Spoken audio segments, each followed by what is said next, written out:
One of the greatest temptations I'm facing right now is getting lazy with my style and saying I ain't appreciating Mike's down. I serve too small a market, I need a larger target. You know, a broader audience who's spending dollars on this. And as of right now, this temptation for making some crazy statements, complaining, but I know how pride sounds. I'm everybody's favorite, maybe one of the greatest, the peak of every playlist. You'd be a lame to hate this, but the truth is it's foolish to say this. So please bear with my foolishness, cause I've concluded it's stupid to fake it. I Google Welcome back to Fan Style Reviews. Today we're going to have a conversation about Andor episodes 1 through 3, so there will be spoilers if you haven't saw it. Alright. Have you been liking the show, guys? I actually really enjoy the show. This show, I would say, is probably going to be top 5 of my shows on Disney Plus right now. I know that they dropped 3 episodes right away, and it's a lot of Cassian's backstory, because we've spent a lot of time watching him as a child on Kenari, but this show has a lot of potential just to skyrocket in the high quality. I like the futuristic settings of the show, more like, I don't know if you guys seen Blade Runner. Yeah, it reminds me of that a little bit, a little gritty. I like how the scenes intertwine with him being young, and what's going on now. Yeah, what's going on now. Yeah. Well, I like the set, the costume design. It's like a whole different type of Star Wars story. So it's like they're wearing costumes and stuff like you ain't never seen, and a lot of dialogue in these first 3 episodes. So it's a lot of character development that we're getting. Not that I'm complaining about it, but you're getting a lot of character development right off the bat. Yeah. It's really setting Cassian's character and his character development in stone right now. They're just laying the groundwork, and then we're going to have a solid ground for him to run on. Yeah, I like how it's showing how soft he was before he became, Andor. Yeah, but right now he owes people their after. Oh yeah, he owes so many people money right now, and he just walks around and like people are like, "Give me my money." And he's like, "Oh, you get it later." Getting bullied and everything, and I like it. Yeah. I really love this town he's in right now. I actually can't remember the name right now, but it's kind of like an outlaw town. Almost to where, like, when the Imperial police show up, they have their signals and start banging on the metal, and everybody starts closing shop up and stuff. No one wants to talk to nobody. Everyone rise up. I really thought there was going to be the people were going to come to Cassian's aid. I mean, they kind of were somewhere. Yeah, they did a little bit, but it's like I thought they were going to get ambushed by a lot of people instead of just Cassian and the other guy. But I love that the town has its own rules, and even the guy before they landed was like, or somebody said before they even went out that way, they got their own rules down there, so they're not going to listen to us. And I love the action. It's like A1, them just chasing Cassian around. Yeah, it's crazy. I'm not gonna lie, I'm gonna rewatch these episodes. So, like, in the first one, you said sloppy. I mean, he gets ambushed by 2 Imperial guards looking for his sister, which I think that's what's going to be what this whole first season is going to be about. Yeah, I like how that was set up, though. Like how they brought that in. Like him looking for his sister? Yeah. And then the officers, bothering him while he's out. Yeah, and then he laughed at them and stuff. They're like, what's so funny? Yeah. But he's looking for his sister. This first season will be him looking for his sister. I'm gonna throw a little prediction out there right now, so we'll come back to it later on, and you can tell me if I'm right or not. At the end of this season, he'll find his sister, and then season 2 will be kind of them going forward. Now, I don't want to take theory because you said it, but I heard it from elsewhere. But yeah, you heard it from elsewhere, but I agree with it. He's gonna find his sister, and she's working for the Imperials, and going forward, we're gonna see them fighting each other, and her trying to hunt him down and catch him. You think we're getting the second season? I think it's already confirmed. Oh, it's already confirmed. Yeah. Really? I think at D23 they confirmed the second season. Yeah, they did. I'm waiting to see 4. I know they confirmed Mandalorian season 3. It's already been confirmed, even before it even aired. It's been confirmed. Yeah, I thought so. That's why I even brought up. I mean, because I don't know. So. Yeah, no, I thought it was. I'd have to go back and confirm it, but The only reason I brought it up is because I thought they'd already confirmed season 2. Because this is like the guy that plays Cassian. This is the last Star Wars franchise he's gonna be in. He said so. Whenever Andor ends, he's done with the Star Wars universe. I hate that we already know what's going to happen to him, though. Well, yeah, but I actually think that helps. Story. Yeah, but It kind of ruins it if he ever gets captured by anybody, because we know he doesn't. Yeah, but it's going to die survive there. either way. But I think it helps it a little bit because we know where he dies. Mm-hmm. We just get to now see his adventures. Well, that's just something that, as a fan, you got to accept when it comes to prequel stories. Yeah, I mean, you kind of know. It's like the Game of Thrones when you're like watching House of Dragon, and you already know like this family dies. Yeah. Even in the Obi-Wan Kenobi, we know that Leia was going to be fine. I mean, yeah, she got kidnapped, but we knew she. We knew Vader wasn't going to beat Obi-Wan there. Yeah, yeah. So it's like something we sacrificed a little bit. We got to accept it. Yeah. I guess. Right. But I do like how they set up. Like he's looking for his sister, and she was at this whorehouse basically, and so like he accidentally kills one of them. And this guy's like, I didn't think he was going to kill the other dude. I thought he was just going to run away. Mm. But he actually killed him. I was like, oh, wow. I was like, I didn't think he was going to kill him. Yeah, I mean, because, if he would have taken his body back to the station. Yeah, he was going to blame him. Mm-hmm. So, I mean, he really had no choice but to do what he did. But also, I think in Rogue One, it's talked that he has a kind of bad past. So maybe that's what they're setting up, the kind of bad past he has leading up into Rogue One. But his life on Kenari, I mean, they were obviously a primitive people. When they were picking up the weapons, I thought they were picking up just sticks to beat people with. But, I mean, then they started shooting the arrows. I was like, oh, these are blowguns. I was like, that's crazy.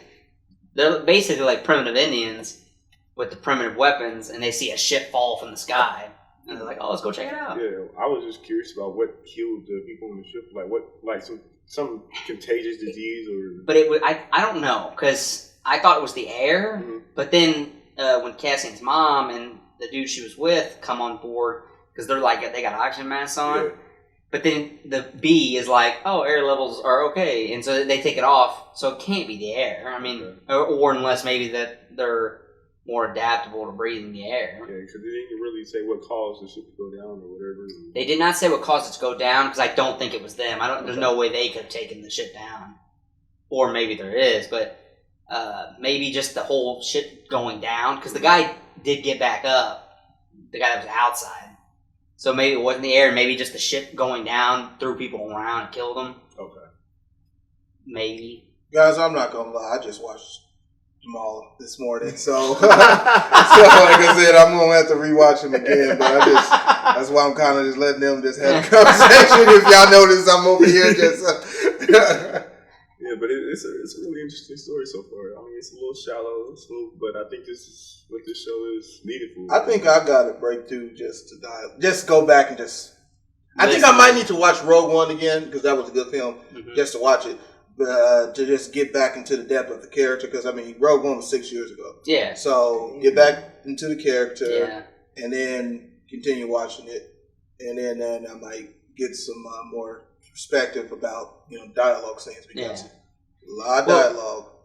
I would say that this show so far doesn't link to Rogue One at all yet. I'm sure at some point they will, but basically we have Bix, his friend, who knows the guy that likes to buy stuff, but he wants to meet Andor. So it's like he wants to meet him, and Andor's like, so I'll set up the meeting, and he's asking Bix, does your boyfriend know anything about what you've been doing? Yeah. And she goes, oh no, he doesn't know nothing. And I hate that he got jealous of the fact. Oh yeah. He got jealous that and then like followed her around. I was like, how you get that jealous that quick? Yeah. and then you die. Yeah. I mean, that was crazy. You rat out the boyfriend. Or not the boyfriend, you rat out the friend, and then you go and die. I believe she said she was from Kenari as well. Did she? I believe so. I didn't think she was. I'd have to go back and look at that too, because she knew he was from Kenari. Yeah. But I mean, she's just trying to move some stuff so she can get extra money, and she's like, he doesn't know nothing. They always they always know. When you say they don't know nothing, they always know. Because he knew something was up. But I thought that was kind of interesting because like they always know he's following. I knew he was going to follow her. Did not expect him to die. I did not either. You know what I do like about the series? I like when like a Marvel actor comes over and so we got Eric Selvig from the MCU. Mm-hmm. Guys plays him. One of the Scarves. I think that's the names. He's the father of the guy who played that clown on It. Did you know that? I did not know that. Yeah, he's his father. So yeah, and he's a very intelligent actor. So it's a good thing we got him on the show. He does very well. What else happened? We also have the Imperial Police. Basically, they're the police of this area. And then the mysterious buyer. Yeah, the mysterious buyer. He comes in towards the end. So that's they basically police this entire section of the galaxy. Because even when they go down, they're like, we're not officially rulers over this planet, or if somebody's got a problem, they got to bring it up at a meeting and stuff. But the guy that runs that division should have known that this kid wasn't going to let it go, because he stayed up all night to put this police report together. He was not letting it go. I thought he was, he knew he was out of his league once all his little fellow members after that last grenade went off, and he's in shock, and the guy who should be running everything is like running around trying to get transport out. I got him. Yeah. And he got captured so easily. Mm-hmm. But what was up with that box? Like, see, the box, I'm assuming it was from a ship, obviously, and it probably was a ship that has the tracking for a lot of other ships. To let them like easily pass through sectors and stuff? Yeah, okay. So like you turn the box on, and then it like, because I'm assuming the seal was there to show no one opened it and messed with it. So you put the box in, and maybe it has the access codes to get into this ship. Go ahead. I really thought the box was fake, because I thought he was playing the buyer. When he was... obviously it was real, because when all those things were falling, he was trying to get it. Yeah. But, I mean, obviously, the guy was like, I don't give a fuck about the box. Just come with me. I'm trying to figure out how you know about what skill set... Well, he did say he walks, inside of an Imperial and grabbed what he wanted, so I was trying to figure out how the mysterious buyer knew about him or his past or whatever. I'm assuming he knew his father, which I'm assuming the father figure is the gentleman that was with his mother on the ship. Because I don't think so. Well, you don't think so, but if you go back and look at it, the gun that dude had on the ship is the gun he's using. Okay. So I'm saying that they were together, or they weren't, and she just acted as his mom, and then he acted as his dad. Because we know his dad got hung, obviously, from the buyer. Yeah. But I'm 50%. I'm gonna give 50%, so that way I'm half right. I'm 50% that the gun he was using is the gun that dude was using when he first met him. Okay. And also, I love that he communicates with the droid B2. Yeah, which gives away his position. I mean, he never uses comms, and then all of a sudden when he uses it, it's at the worst possible moment. Yeah, now everybody knows where he's at. I also thought his mom was gonna get shot too. I thought she was too. Man, she was talking, and I was like, "Oh, this dude's gonna kill her." I was like, "He's gonna turn and shoot." Then that clacking noise. It was getting him all fidgety. I was like, "This dude's gonna kill her for no reason." I thought he was too. And the robot's got a stutter now. I was like, "What?" I was like, "Come on, you couldn't fix that." Yeah. But I think covered everything that happens in these 3 episodes, because pretty much, he's basically trying to get off the planet. Yeah, which I mean, obviously they at the end they do wind up getting up and out. Mm-hmm. Now that's not to say that they might fall, because they do have a ship in orbit, so maybe they'll send a ship after them. It just depends, because the ship comes in and it has all the mini ships. Yeah. But those ships are only big enough for like them to stand in. So it's like I don't know if it could catch the ship he's in, but it's gonna be interesting to see what this next episode holds. See who the main villains are, or who's gonna be after Cassian. I honestly don't think we'll have a main villain for this show. The villain will be the Imperial Empire. Okay. And then the whole thing is just them trying to take down the Empire. Just Yeah. kind of like how Rogue One was, where they were trying to get the plans. He's going to have a mission to go in and get plans for maybe a base that they want to attack, or just to get, like, scanners so they can scan ships and stuff. Gotcha. But that's just my opinion on that.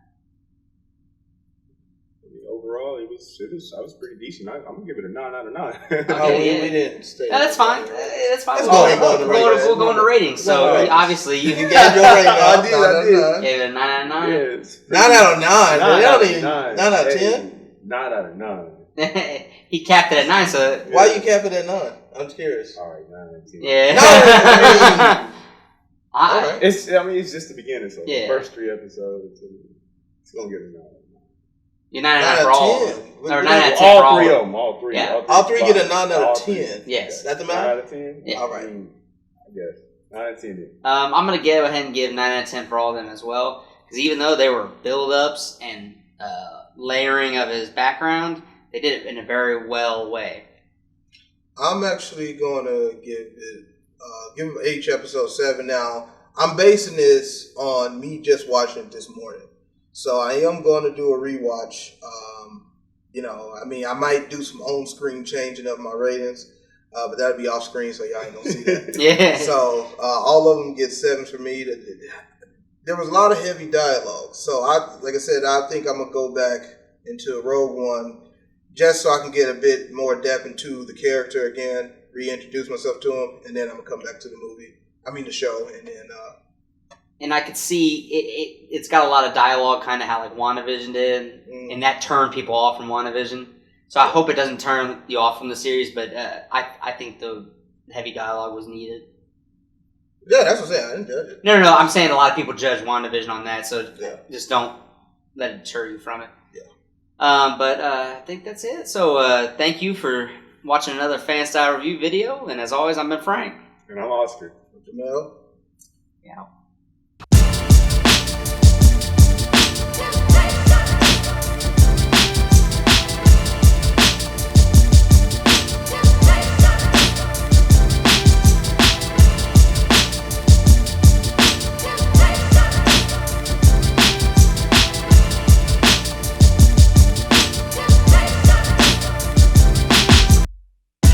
If you like that video, don't forget to like, share, and subscribe. Peace!